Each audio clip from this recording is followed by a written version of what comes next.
It's your boy a.dTHEweeb back with a video. Now in today's video I'm doing with that Rimiru went to One Piece part 15 season 4 part 2. So yes, hope you guys enjoy and let me know what you guys think about this so far. And yes, this series is kind of coming to an end ish.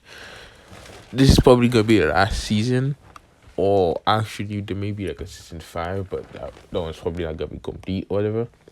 But yeah, anyways, I hope you guys been enjoying this. And yeah, I will be doing unscripted what if after this for a long while. And yes, let me know if you guys are looking forward to this. And probably my first unscripted what if I'll be doing will most likely be what if Naruto was Savatar we do. So yeah, hopefully the guy that's been asking for that was excited to see that, and you guys as well. And yeah, without further ado, let's get the video started. Full stop. Chapter 16: The World's Strongest Swordsman versus the Great Demon Lord. Rimuru Tempest, the candidate to be the next member. Oh, you know me? What an honor for the world's strongest swordsman in the world to know and remember my name like that. Rimuru said, smiling down at Mihawk. I can tell you're not a big chit-chatter, so let's cut to the chase. Why did you come here? Rimuru to Mihawk, narrowing her eyes at him. Rimuru Tempest, I have come here to fight with you. Right? Quotation mark. Why? It's not like I'm famous or anything special. Right? Quotation mark. While it is true that you are not famous, however, I can tell that you are very special. Mihawk said as his hawk-like eye that allowed him to see many things more than what normal people could. As you see, his eyes in fact could let him see deep into people's souls, read their minds and souls themselves. This was one of the reasons why he could bypass a certain red hair man's abilities and also could make others see a future that he wished them to, or the real future. Using his eyes to look into the soul of Rimuru, and as confident it would work, only for him to stumble back in surprise with a shocked look on his face. What the heck, why didn't it work? I can't see her soul at all. It's like she doesn't even exist? Like she shouldn't be here? What is this?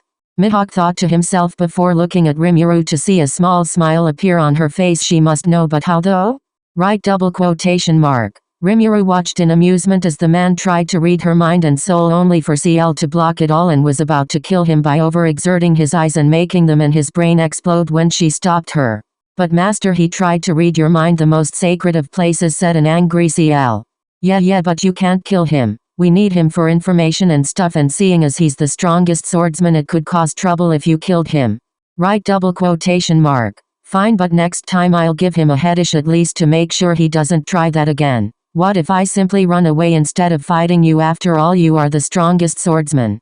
I wouldn't wanna die or anything, and I could brag about being able to see you and live another day. Rimuru said in a somewhat joking tone in the end. If you decide to do that. Mihawk pulled out his sword and pointed it at Luffy, his crew and everyone else. Then they all die. Mihawk said, leaking out some killing intent, making it clear he was serious. Rimuru gritted her teeth, annoyed at the threat. She was gonna fight him anyways, but she did not appreciate him threatening her brother and his friends and those nice people. She was sure Luffy could fight him and give him enough of a challenge to hold his own, but she was sure he would lose in the end and would be killed. Fine, I'll fight you, but if I win you will answer my questions. Mihawk nodded as he got his sword ready. And if I win you will do the same. Mihawk said as he watched Rimuru pulled out a very majestic katana. It was completely black to the point that it seemed to be sucking the light around it, but it had lights inside. It even looked like stars and galaxies flowing on it. It was like the sword was a black hole that had a whole universe inside it, and so, while the sword seemed to suck in the light inside, the sword was not just dark. This sword was called the Wrath of Tempest. It was a sword that he had made a long time ago after she had defeated Yuki when she was traveling the galaxy going from universes to universe. He found an empty universe. She didn't know if it had been destroyed or was made this way, but it seemed to have all the energy which would have been planets, stars and such into it, but in just pure power form. And so to say this was a beautiful sight, to say the least, was an understatement. After she had admired it for a while, she decided to take it using Void God Azathoth. She condensed it and it left a single piece of a powerful ore, the steel of the universe. Then using this and all of the different type of magic, from simple slime, human, Demon, true dragon, supreme deity and all other types she could get her hands on, and made it so that she was the only one who could use this sword, and so the wrath of Tempest was created. Let us begin, shall we? Right, double quotation mark. The two dashed forwards at each other, vanishing in the people's eyes. So fast, said Luffy with stars in his eyes, being one of the few who could see the fight thanks to his observation haki. The two fighters jumped back from each other, Rimiru smirking with Mihawk having a small smile on his face. That's quite a strong blade you got there. Does it have a name? Right, double quotation mark. Its name is the Wrath of Tempest. Right, double quotation mark. A fine name. Is it a black blade by chance? Right, double quotation mark. No, it is much higher than that. Right, double quotation mark. What is it then? Right, double quotation mark. That's a secret. I'll just have to beat you to find out then, in that case, Rimiru Tempest. With that, Mihawk dashed back into the fight, enhancing his arms and blade with his advanced armament haki while also using future sight to attack his opponent. That's weird, wouldn't this sword be able to destroy his blade from the second they connected?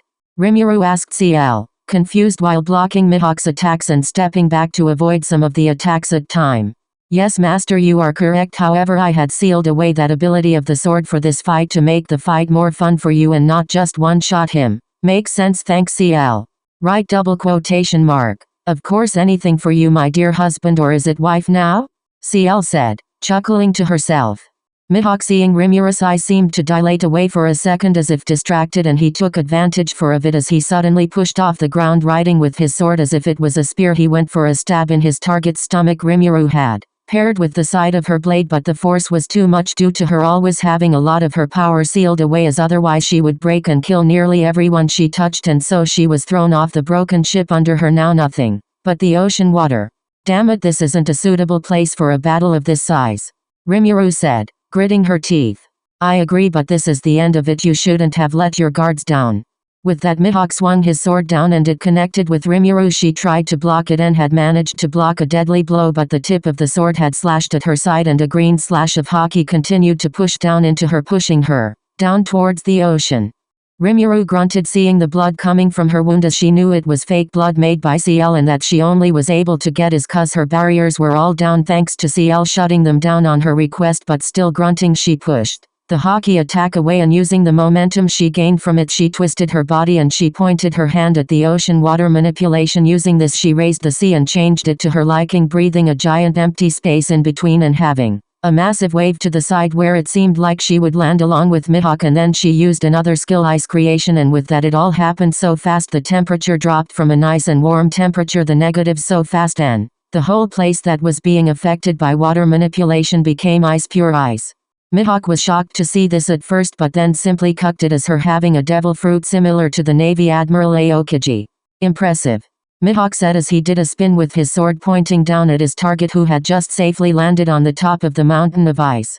Rimiru put her sword up and waited for the attack. Once she felt it, she was surprised when she was pushed down to her knees, feeling the strong haki and power put into the attack. Then she screamed as she started falling as the tip of the ice cracked and broke, dropping her down to the ground where it was more flat, and as she landed she had to roll to the side as Mihawk pieced where she was, and by the time she got to her feet she was on the receiving end of even more attacks as she tried her best to block but failed. But then she had to do a backflip and fell down on her back, relieved as she saw the attack that was meant to take her head off cut the giant mountain of ice and drop near them. This is rather peculiar. She's not using any haki yet, is able to hold her own against me. Is it possible that she could be stronger than me? Mihawk asked himself in his mind as he continuously attacked the girl. Alright then, it's about time to set this to the next level, Rimiru said as she started to enhance her sword with her power and jumped into another round of attack with Mihawk. This time, each time the two swords met, the sword seemed to push Mihawk's sword and the tip of her katana seemed to graze Mihawk's skin. Mihawk grunted as he decided to use his haki to the next level, Raya, or otherwise known as Advanced Armament Haki Busashoku Haki, and using his eyes to show Rimiru a false future with future sight to see the future, and had been able to do 2 giant gashes in Rimiru's chest, making her stumble back and fall on her back. Right, double quotation mark. It's over, girl, you are strong but you are still young and have a lot to learn. Now will you answer my questions? Mihawk asked, smiling slightly and pointing his blade at the down opponent. Not unless you defeat me, Rimiru said, smiling, making Mihawk confused as she was clearly defeated before he felt it. A massive wave of haki hit him, pushing him back and making him stumble a bit. The ice even broke from the pressure of the haki as this gave Rimiru the chance to stab him in the stomach and slash to the side, ripping a big chunk of his stomach. I'm not done yet.